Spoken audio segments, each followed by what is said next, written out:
WorshipMedia, I just want to welcome you guys today to this very, very important once in a lifetime meeting, or what I believe is the beginning in a series of good things to come.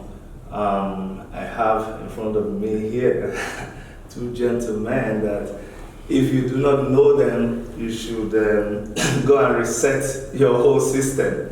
On my right is the leader of the IPOB, the Indigenous people of Biafra fighting for independence, Mazi, Nnamdi Kanu, the Almighty of Igbo land. Thank you very much. You're welcome. And on my left is someone who is very personal to me. He is the founder and the convener of the Take It Back movement. He is also the founder of the Sahara Reporters. Yeah, if you don't know Sahara Reporters, again, you should reset your system. He is the person of, he's also the former presidential candidate of the African Action Congress in the last election in Nigeria. He's Omoyele Sowore. Thank you so much for coming. Thank you.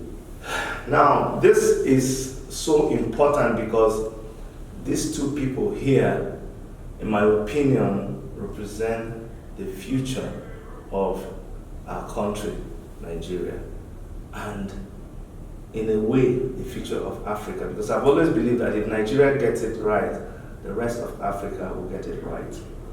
The constituencies that these two people represent, the kind of inertia, the kind of energy that is resting within the constituencies that these people represent, when this energy is tapped, Nigeria will never become the same thing ever.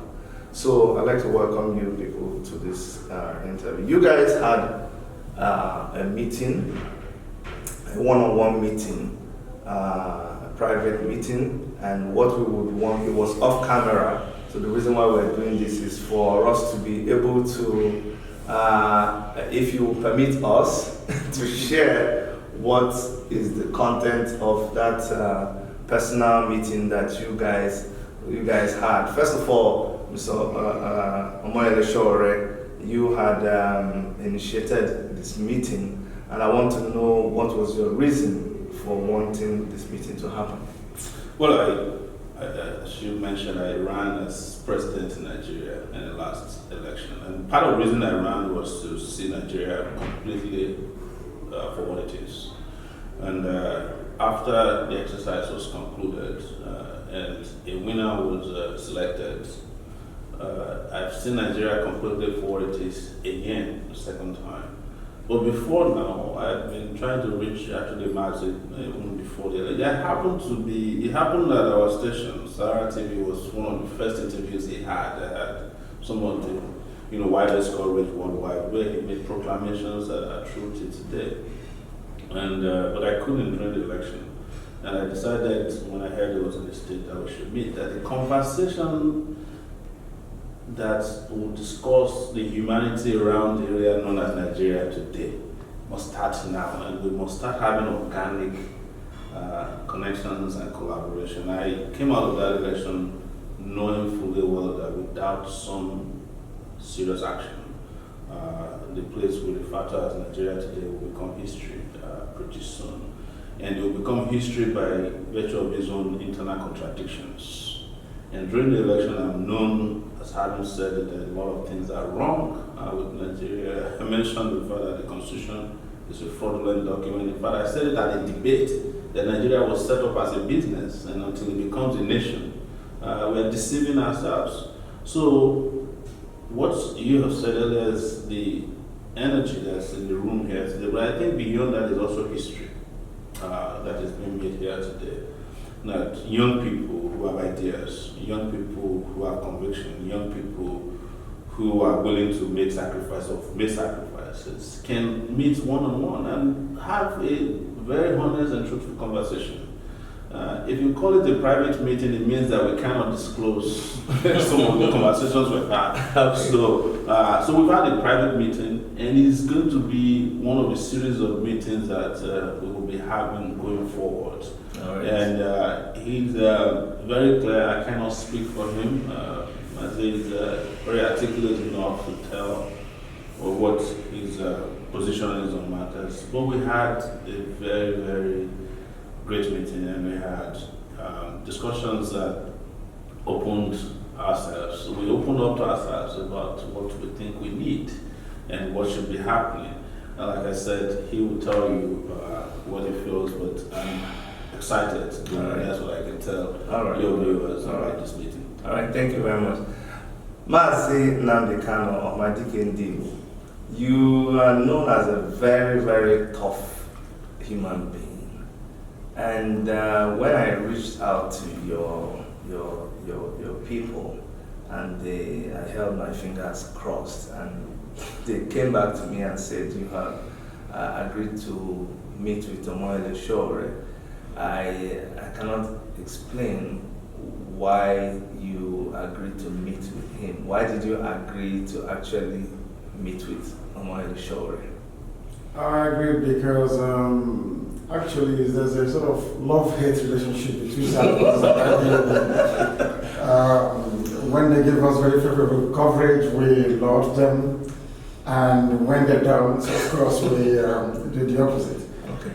I admire his courage and his conviction and what at his age he's managed to accomplish.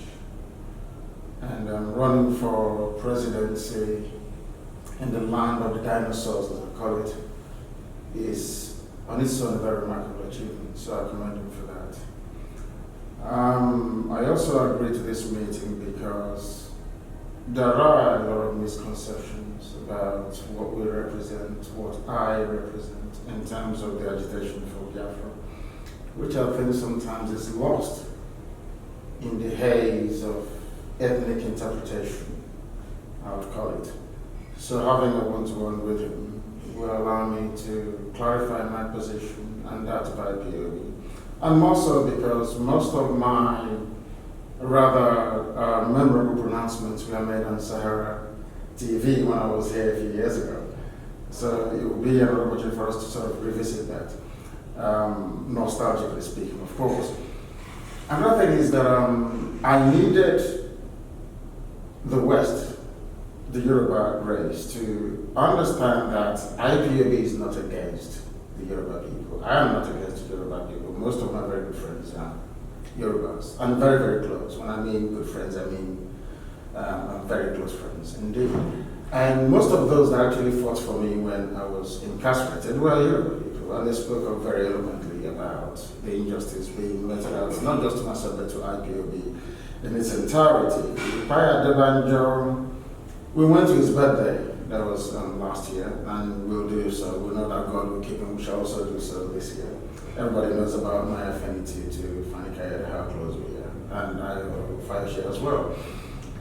What unites us, I believe, is far more greater than what divides us, is being able to rationalize our position within that damnable contraption they call Nigeria. During our conversation, I made it very clear that had Nigeria been put together by Zeke, Awo, and Ahmadu Bello, I can live with it. But the fact that a white man came across, set up a private limited company, and then from there we became a nation, I find irredeemably insulting. Because I can't do something in Europe.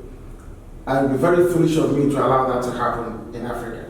I also made it very clear that had the conversation being led by Wole Soyinka succeeded, or culminated in a sovereign national conference, perhaps there could have been some sort of merit in trying to articulate a way out of the melee that Nigeria is in within the understanding that that very sovereign national conference took into consideration the views and aspirations of everybody.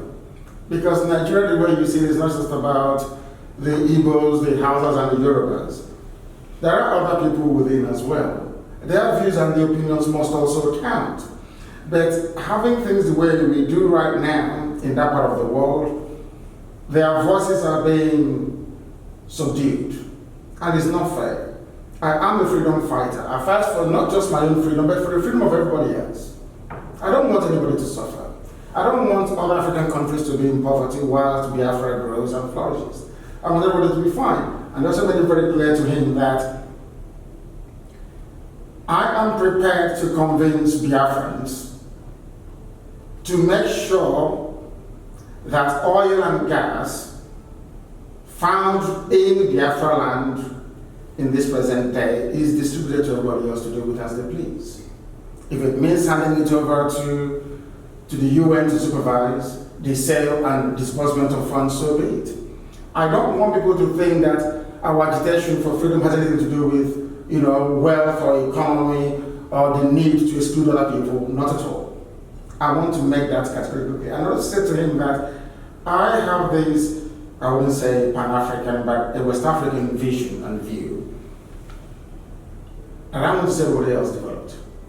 To the point whereby to have a high-speed rail line running from Calabar to maybe Banjul, what was you mentioning? Dakar. To Dakar in Senegal. We have a very wonderful thing to do indeed. We want everybody to be developed. The same way it is in this country or in this part of the world. America actually is fighting very hard to see that Mexico, to an extent, is developed. At least to mitigate the influx of migration into America. So I have the love and passion for everybody.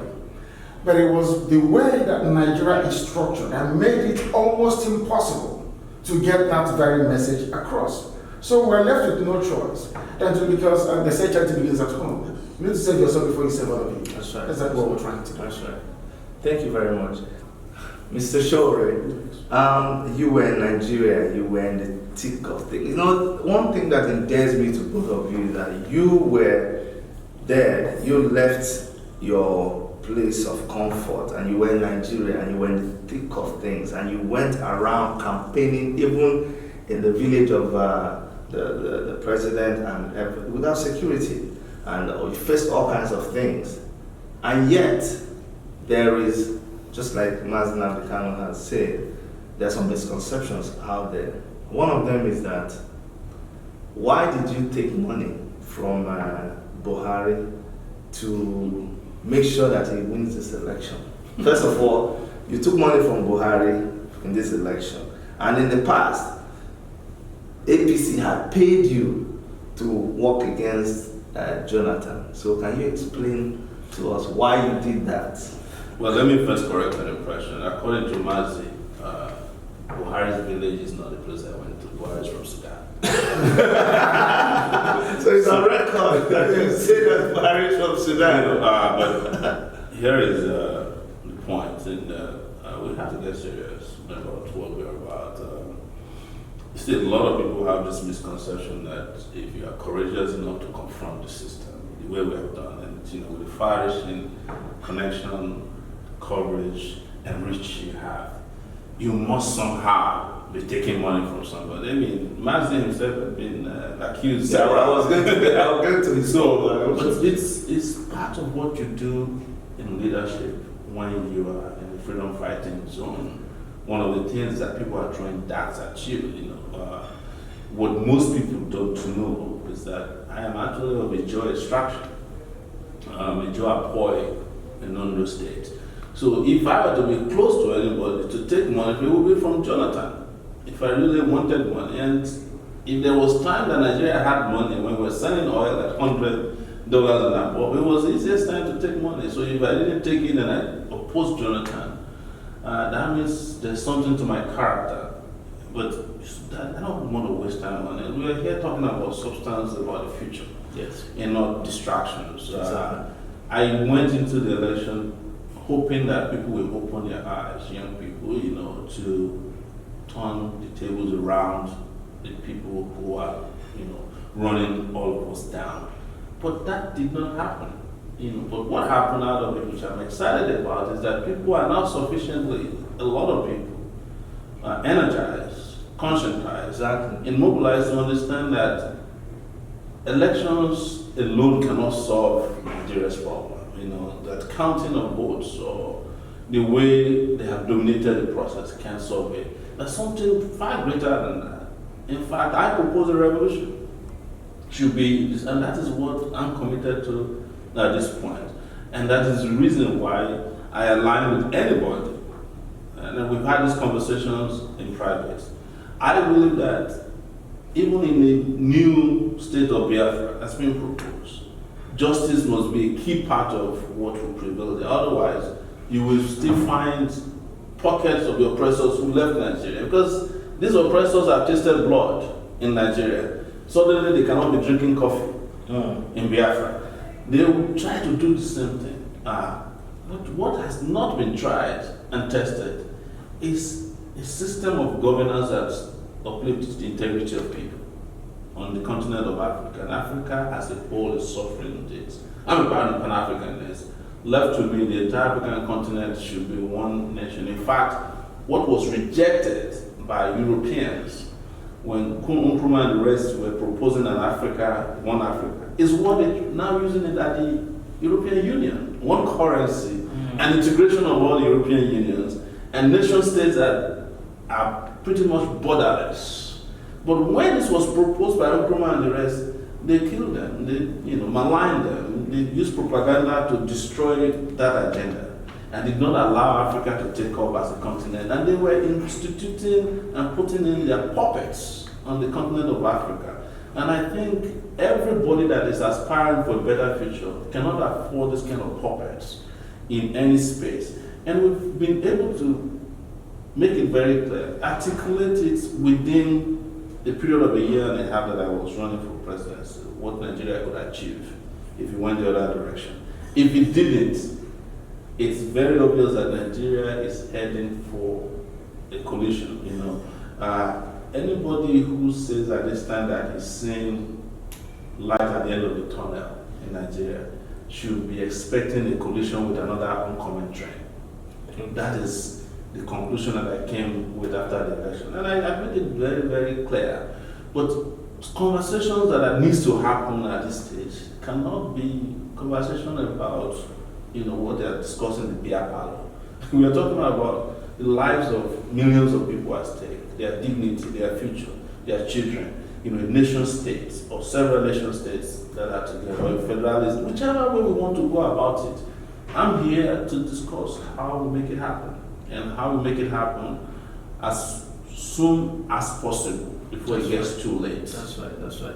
Thank you very much. There's a great saying that says, small minds discuss people, average minds discuss events, and then great minds discuss ideas. So that's really what you're saying. You're saying we should be done with all this, took money from that person, don't take money from that person. What I would advise people, go and read and find the truth about these men and what they have done.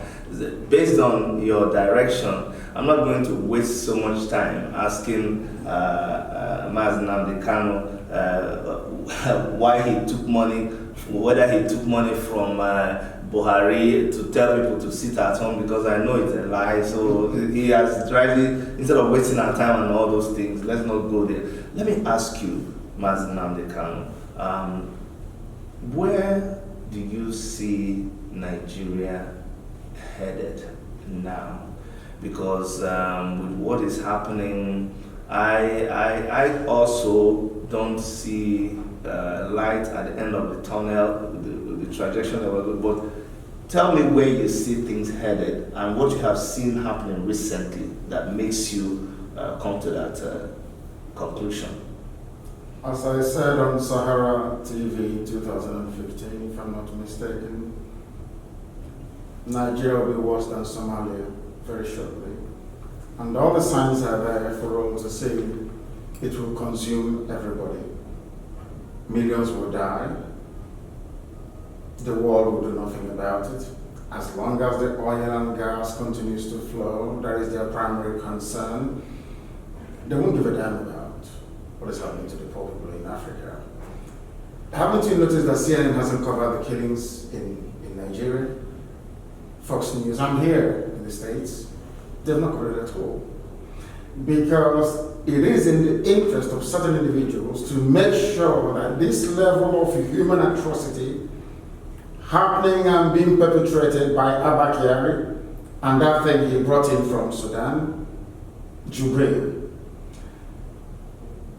that the Fulanization, the Islamization, which I repeatedly warned our people about, is about to I wouldn't say on foot, because it's been unfolding now for a few weeks, but about to take firm root. And I see no redemption for Nigeria as an entity. But I see redemption for what I call the Middle Belt, the East, and the West, if they realize and wake up on time to do the needful. And that needful is a complete and utter repudiation of everything to do with Nigeria as presently constituted. We must take our destiny into our own hands if we want to survive, because the hurricane has come and everybody will be rendered asunder, if we like it or not. It doesn't matter how prejudiced we are, it doesn't matter how tribalistic we pretend we are not, but really we are. It doesn't matter how narrow-minded we are. One thing is inescapable. Everybody will suffer the consequences unless something is done, and immediately. Now, how do you get round to it?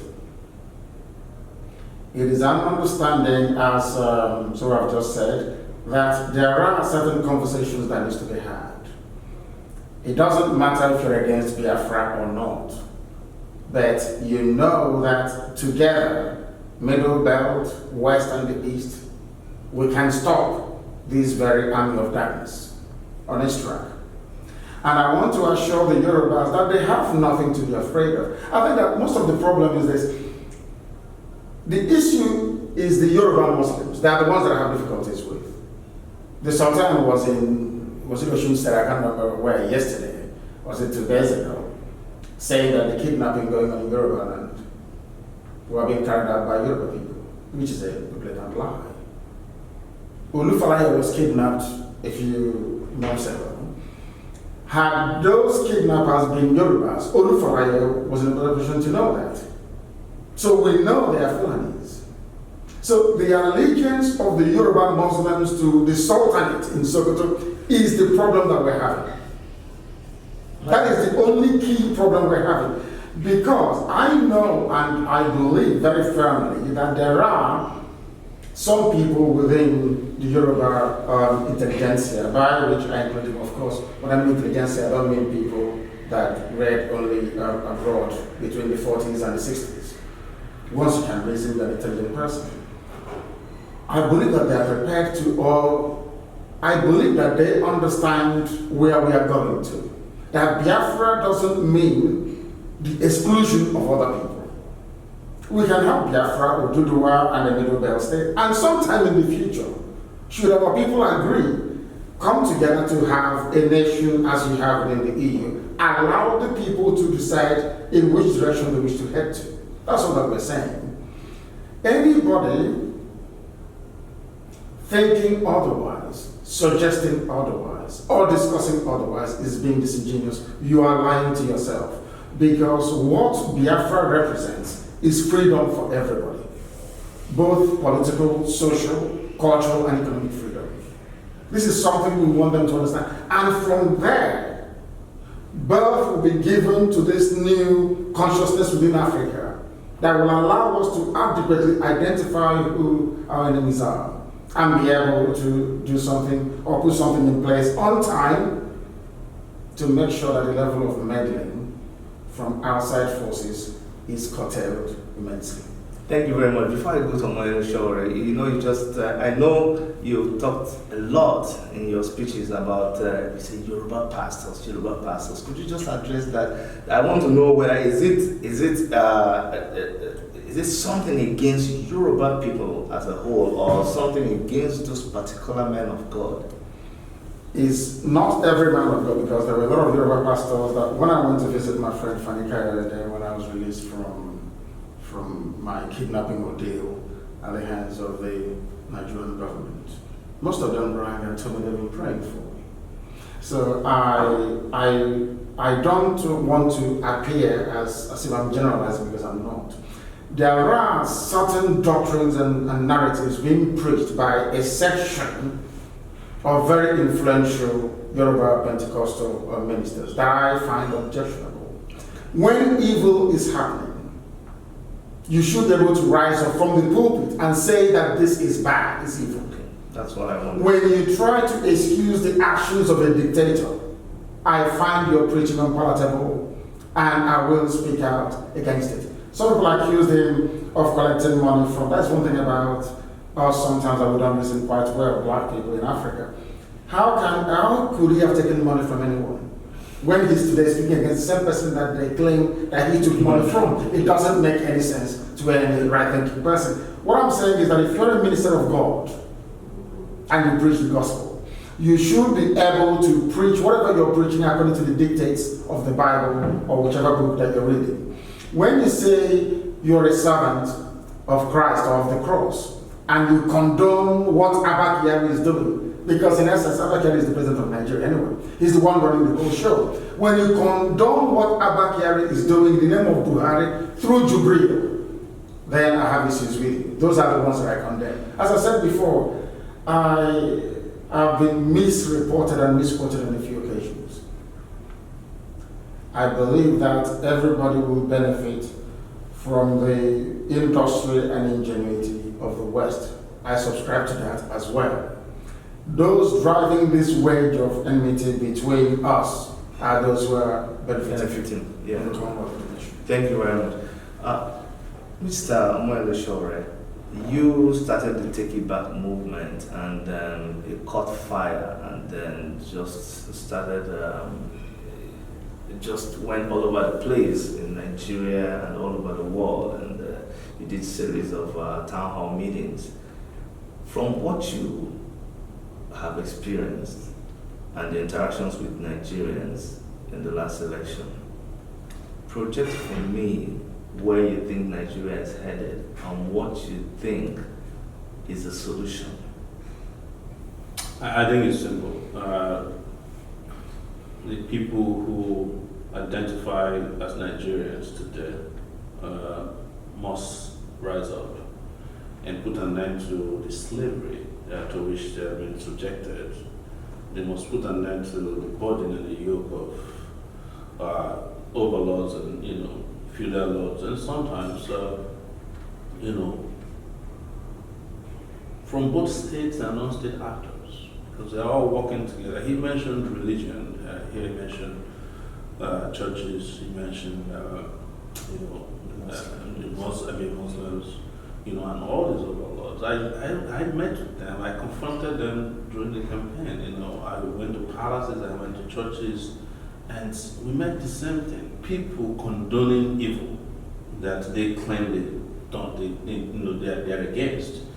Preachers telling us that the only way Nigeria can move forward is to vote Buhari back into power. Traditional rulers who have already collected bribes, who pretended as if they want the country to be a better place, and the next day you see them with their hats or crowns in front of Buhari. So I proposed a revolution, and I have never denied it. And I was saying it, I said it on the chair during the election, that Biafra is a cry for justice. The reason why people are rising up in Biafra is very simple. You cannot kill 3 million people, not even bury most of them, and then wake up and say the war is over. You continue to oppress the people, you mistreat them, you maltreat them, you don't even apologize, as a starting point. The healing that needed to happen never happened. We just pretended as if nothing happened. Like by 1971, when I was born, we just started moving on as if nothing happened. And then we have left a tale of broken, murder and destruction. But I also said it at that time, that the bigger problem is that Nigeria cannot be, including Biafrans, cannot continue to be voting for people who carried out the killings, the Obasanjos of this world, The Buharis, these are the people who physically went to the southeast to carry out the murders we are talking about. You can't keep voting for them, you can't keep excusing them into power and expect for there to be any form of change. And when I said this, initially, as it is always represented, I was condemned. They said I was looking for attention, why should I bring out an issue that is dead? And I keep telling, if it's dead, why is it pursuing us? Why is it chasing us in every direction? So it is that understanding that brought me to the table today, and that's why I feel today is historic. We can sit here and speak volumes of words. We have demonstrated that we can speak, we can articulate. We have to demonstrate that we can fight. And it's up to us to decide how we fight. It's not up to the oppressor to decide how we respond. And I will leave it at that, because at this point, people should be setting up. When I went home the last time and discussed this in Nigeria, I told the community that we met, I said, you have to start setting up communities of resistance in every corner of Nigeria if you want the country to be good, if you want anything at all. And resistance means different people different things for different people and in different regions. That's why Mazi said it, he didn't hide it and he's never hidden it. That he feels that we are past certain stages of rational conversations, what rational people think can solve the problem. And you cannot have rational conversations with irrational people. I was one of the people in 1992 that followed Shoyinka, Femi Falana, Akabasho, Odessa Bakova, and the rest of to try and do an alternative sovereign national conference. We were chased out by police. We were beaten up. Yes. Now, they have done, I think, 3 other conferences after that. It's because the intention was not to bring about any cohesive organic conversation or solution to the problem. It was just a payoff for some of their retired colleagues who have nothing left in their bank accounts. It didn't achieve any results. So when the people are ready, they will put an end to this. And you can call it whatever name you call it. There will be an uprising. There's no question about it. My concern is, how do we manage the aftermath of the uprising such that it doesn't come back to be a liability like it is in Somalia today? All right, gentlemen, this is historic, like I said it before, and you echoed it. 2 of you, like I said it before this interview, I am the most blessed out of this interview, because these are 2 sides of me. If you know me very well and you follow me, these are 2 sides of me finally sitting and talking. So it's like when there is cohesion within you, when the balance has been struck, I find peace, being in the midst of both of you. I want you to finally look to speak to our generation, especially Nigerians around the world and people of Biafran descent all over the place, wherever they'll be watching this interaction much later. I want you to please address them passionately, because there seems to be a vacuum. I see people running pillar to post, skelter, back and forth without a seeming direction. However, I see that it seems like the activities of people like you is beginning to yield results. One clear example is in the issue involving a pastor recently. I was telling somebody that the reason why people could go and demonstrate is because the level of consciousness has risen. Now people are beginning to see that they can stand up. Before, it was not heard of. And people would even go and be demonstrating in front of a church. So please, I want you to speak to these people in terms of direction, what they should be doing. And then after that, Omoyele Sowore, I will really indulge you to also do the same thing, and then we will round up. starting from you, Mazi. Now, if you could look. Thank you very much. Thank you. The situation that we find ourselves in is very dire and desperate. Some of you may not have listened to me in the past, but I'm sure with Obasanjo echoing what I've repeatedly said, excuse me, even on-site reporters, that tells you all you need to know, that there is imminent danger. Our land will be overrun by these hordes from the north, and nobody will come to our rescue. It will not just affect our people, it will also affect those in the middle belt, and it will also affect the Oduduwa nation as well to the west. There should be a line through which this very army cannot cross.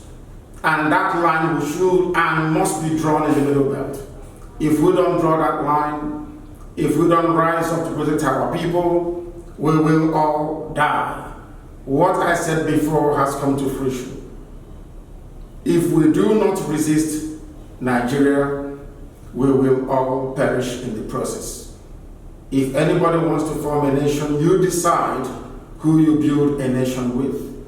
A nation is an organic process. The formation of a nation must and will by nature remain an organic process. It is not something that you force on individuals. You allow them to make up their own mind. That is why Nigeria is fundamentally flawed, and that is why the only remedy is for the people to rise up. The time is now, not tomorrow, not next week, not next month, and not next year. Don't take it from me, take it from those that know. Thank you very much. Thank you. Omoyele Sowore. Well, thank you. I would add that not only should we draw a red line where it is necessary geographically, but we must draw a red line in our conscience. We have suffered enough as a people, and we must reject a continuation of the oppression, the subjugation of our people, the destruction of our dignity as human beings. And I am saying it, and I'll keep saying it, and I'm sure I'll keep reaching out to you all, that we must all rise in unison.